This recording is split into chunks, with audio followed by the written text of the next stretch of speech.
We made 4 cold calls between us. We each called 2 people. And and one of them was the same guy. An infinity link. See, that's the strongest link in the world. So today we're gonna be taking you guys through the story of how we got started in SMMA. And Jack, I think you know where I'm gonna start. I'm gonna take it way back. We're going all the way to the beginning. To set the scene, I'm in school for engineering. I'm at Dalhousie University, and he's at a separate university studying marketing. He'd just been hustling behind the scenes. I had no clue. He was just drop shipping away, and I didn't even know what drop shipping was. One day I was like, I need some money. So I was just like on YouTube. I was looking at things. I texted him. I was like, I need to make some money online. And he was like, dude. No, I remember my exact words. My exact words were, I have some insights to e-commerce. Because I didn't know how serious you were. Yeah, I read that and I was like, what? What are you talking about? 30 seconds later, I get a phone call from you. Yeah. I was on my way to go study for my exams. I had a 1.5 minute walk, and I walked the exact same block for an hour straight on the phone with you. Mhm. And we were gonna meet when you were in town like 2 weeks later. And instead we met for like 2 hours that night, and you took me through a PowerPoint presentation. Down for like 2 hours, taking you through our e-commerce store that we were running, selling pet products, parched puppies. That's when we knew we were going to do some work together. Mm-hmm. So we got started, and we were rolling with the drop shipping for a while. And so during that time, you especially got really good at Facebook ads. And so we were drop shipping, we were just pouring money in, like researching products and everything, and nothing really took off. We were just setting a lot of money on fire, and it was a really good learning. And eventually Jack realized that he was like, dude, we could run a digital marketing agency. I had no clue what that even meant. What stemmed it all actually was we met with Mike. Right. And he's a financial advisor, and he found out that we were making like $100 in a day running Facebook ads and selling dog products. And so he was interested in us potentially running his ads. When I met with him and he said that, I kind of just like in that meeting got the idea of like I could just take other people's money and run Facebook ads and get better at them and take money for running their ads. There's like a demand for this. And so from that gave me the idea of running other people's ads, but I didn't even know what a social media marketing agency actually was. Like I was just like, yeah, I'll just run your ads and then we'll like figure something out. We'll just maybe take like a commission from if you sign clients from it or something like that. Yeah. So you said that to me, and I had zero clue what any of that meant. I was like, yes. And we just rolled with it. In the beginning, looking back, that was kind of the key to most of our success, is just saying like yes, even though we didn't even know what was going on most of the time. Yeah, just like saying yes, then asking questions. Yeah, literally. That's when we got to the point of we were coming out of our second year of university, and we were both had our internships locked down for the summer, so we knew we were working 9 to 5. And I remember I got home and I was just like, okay, I need to make a change in this business. Like I can't keep doing this or else I'm gonna run out of money. Like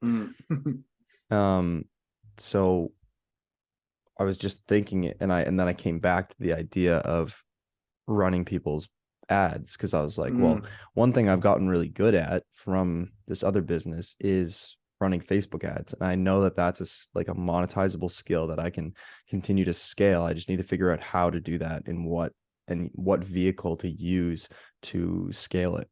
That's when I remember I called you and we were just like, this is what we're gonna do, and this is the course that we're gonna take. And we took Iman's course. Which I don't know. Some people say that it's a scam, but I don't think it's a scam at all. I think it's not at all. I mean, like, Like it Like so of course it's expensive. he preaches e-commerce, Mhm. um SMMA. The only problem I found with it was that it was very focused on e-commerce, which is not a niche that works when you're starting out. Like simply, that's what we learned in the beginning is like e-commerce doesn't work because there's basically either a failing e-commerce store or a growing e-commerce store. And if they're a growing e-commerce store, then they already know how to run Facebook ads, and they're not going to let some random people take over and try and get them better results when you've not gotten better results for anybody before. So it's like basically like near impossible to break into. That's what we learned in the first few months. So I guess for the first few months of running our agency, we were working full time and doing the course every morning. Like It was a death march. it was. Every morning, 4:55 wake up, 5:30 hop on a call together. We would silently answer the call, not say a word to each other, and just And just work, and then just just do work. say bye at 6:30, go to the gym, go to work, just work all day, take meetings on our lunch breaks. Yeah. Mhm. Like on YouTube, you see lots of things like about it being a scam, whatever. Like even if you could get better value from something else, the fact is, for us, it was a lot of money, and that was like, whoa, we're taking an actual like Mhm. concrete step in the direction of making this real. That's And very what true. it really, even if it doesn't give like the nitty gritty to like hold your hand to like really like scaling at clients or whatever, that's on you to figure out. For us, like setting up Exactly. like what like just all like conceptualizing everything and just like being like, this is what we need, and then setting that up was huge. The mental part of the course as well give I feel like Mhm. gave us the confidence that we needed in the beginning to hop onto these meetings and just say like fuck it, like Exactly. we're just gonna do what we're gonna do. Like we were Yeah. hopping on with like business owners like a couple times a week, and we didn't know what we were talking about. Not one bit. We had no I idea what we still were talking remember our about. first meeting. It was, Me too. we yeah. we we got off that meeting and we just like both started like freaking out, even though because we thought we just signed a client, but little Yeah. did we know We had we were not. never gonna sign that. Yeah. So we had taken the course, and so Mhm. we pumped through the course. Yeah, so And June was pretty much like by the end of June we were starting to do outreach. We began to do outreach.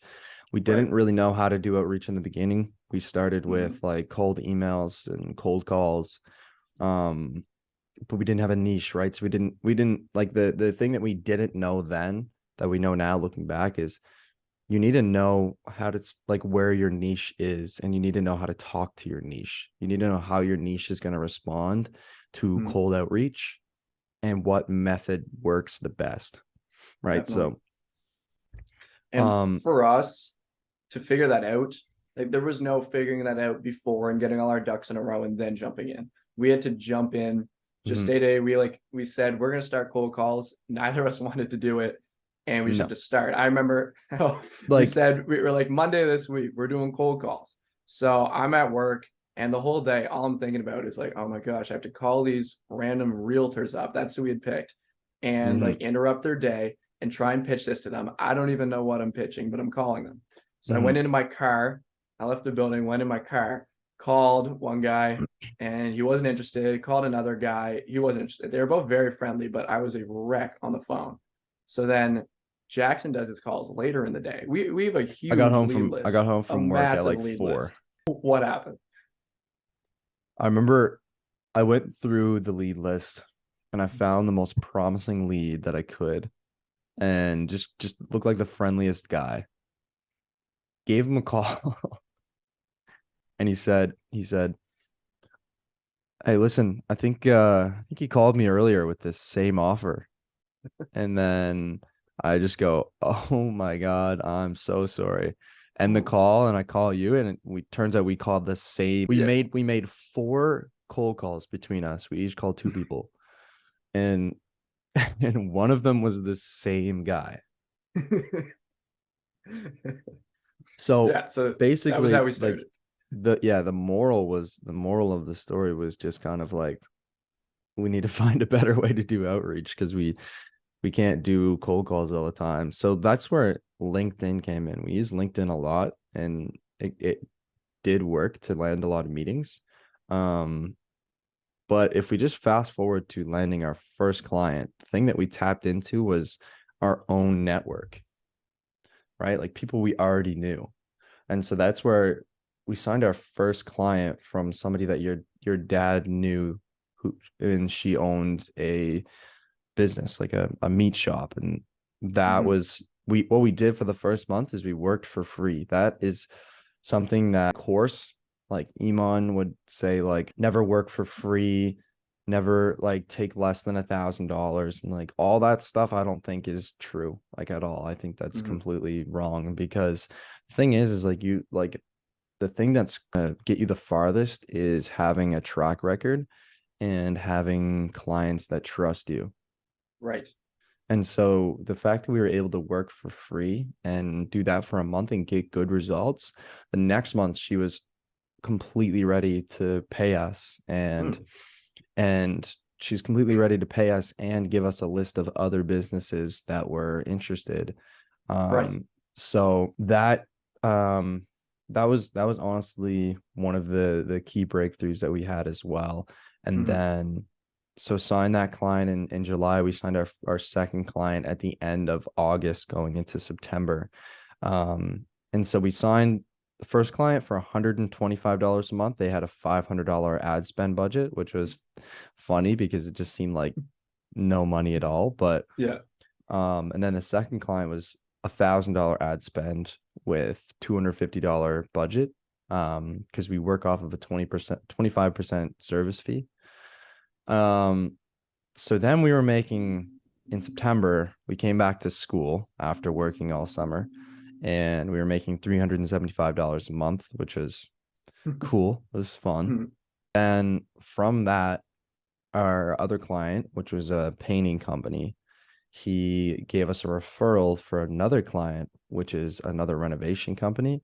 So that was another $250. And our first client, she upped her budget to 1,000. So currently we're spending $3,000 across 3 different clients and taking home $750 a month.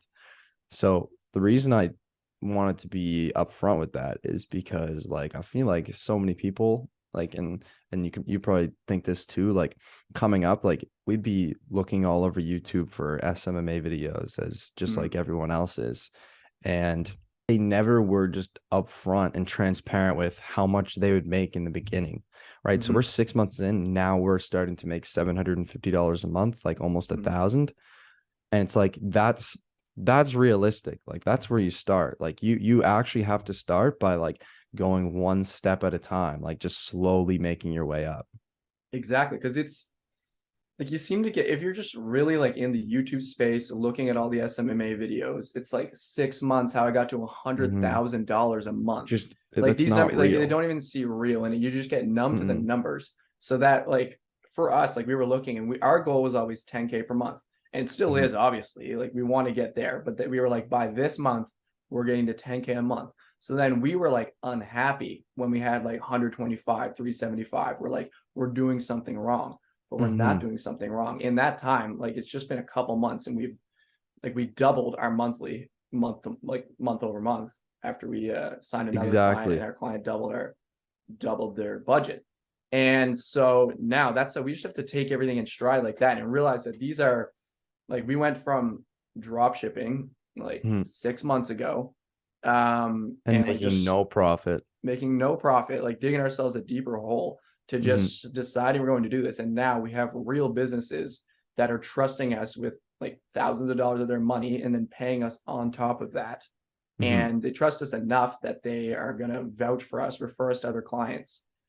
And so we've built that up now, and it's just slowly building, and it's going to be exponential. Yeah, and the thing that like the biggest takeaway I feel like is you you can never know how things are going to unfold. But what you can know is if you continue to push and try and genuinely try and learn and get better, then it's going to work out. It just isn't going to It's never going to work out the way that you have envisioned in your mind exactly. So, for example, when I was drop shipping, I didn't even know that I was getting better at Facebook ads to then run a Facebook advertising business. I thought I was just getting better at Facebook ads to get better at drop shipping. Right. Right. So it's like all these things along the way, they all add up to something that you might not even be able to envision. And just like this may, like, we think we're just going to run a social media marketing agency forever. However, maybe this is just another stepping stone to another thing eventually, like in 2 to 3 to 5 years. Just basically all you have to worry about is what you can control, and that is your output. I promise to always rep my city, especially where I'm from. Wanna come back to the hood and put you on your old chrome. Just put LeBron, son.